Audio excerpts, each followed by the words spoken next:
Good morning, friends. Welcome back to Kids Time. I'm so glad that you could be here with me this morning. I'm Rebekah, the Children, Youth, and Family Director at St. Paul Lutheran Church in Missoula. And actually, I'm out of town this week, so I'm sad we're not in the playground together. But how cool is it that I got to bring you with me? So this week, our story is about a guy named Moses. Now, wait a second.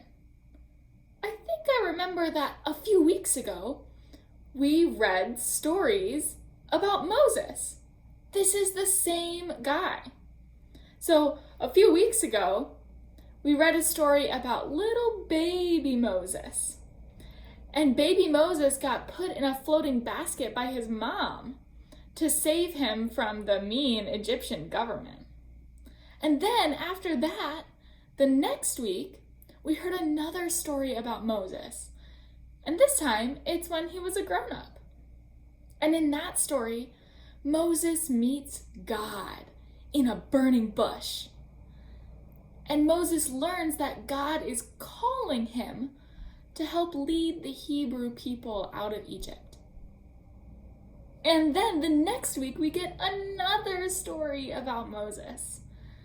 And in this story, Moses works with God to send plagues on Egypt. And eventually that convinces Pharaoh to set the Hebrew people free. And so then Moses helps lead the Hebrew people out of slavery and into freedom. So that was 3 weeks in a row that we heard stories about Moses. And then we took a little break, and now we're back to Moses. So in this story today, Moses climbs a mountain and receives the 10 Commandments from God.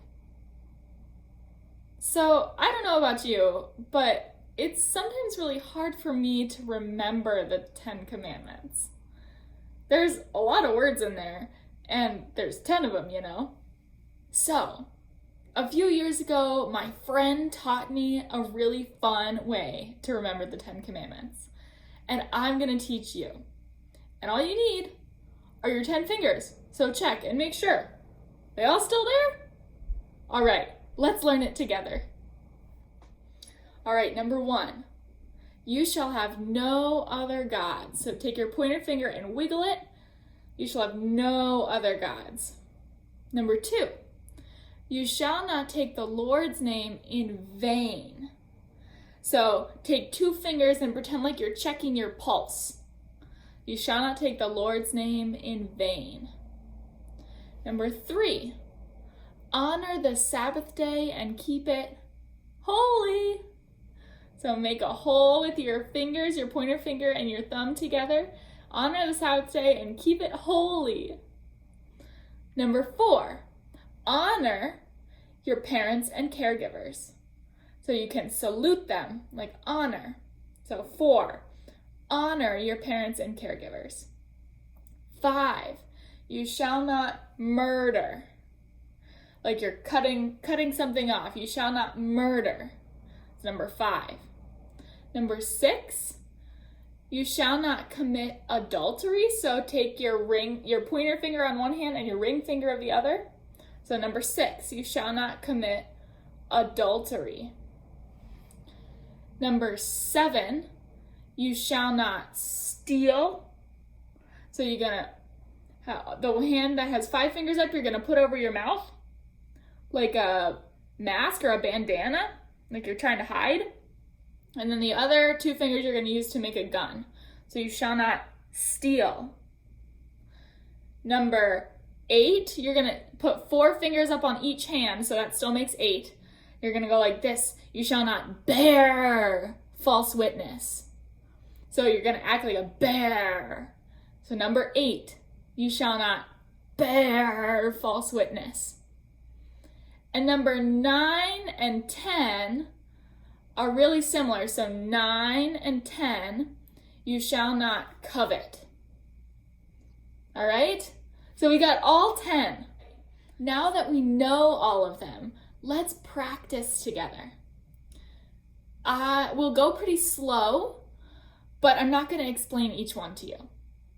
So, you got all 10 fingers ready to go? Let's do it. Number 1, you shall have no other gods. Number 2, you shall not take the Lord's name in vain. Number 3, honor the Sabbath day and keep it holy. 4, honor your parents and caregivers. 5, you shall not murder. 6, you shall not commit adultery. 7, you shall not steal. 8, you shall not bear false witness. And 9 and 10, you shall not covet. Great job. I know that's still a lot of words in there, but maybe those finger motions will help you remember like it helps me. So this week, I challenge you to practice. Practice that a couple times and see if you can get it to stick in your head. And you can always watch this video again if you need to be reminded of what all those motions are.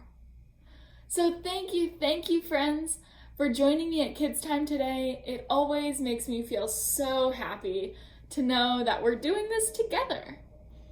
And make sure you tune in next week because we'll be back at the playground together. I can't wait. Have a great week. Bye, friends.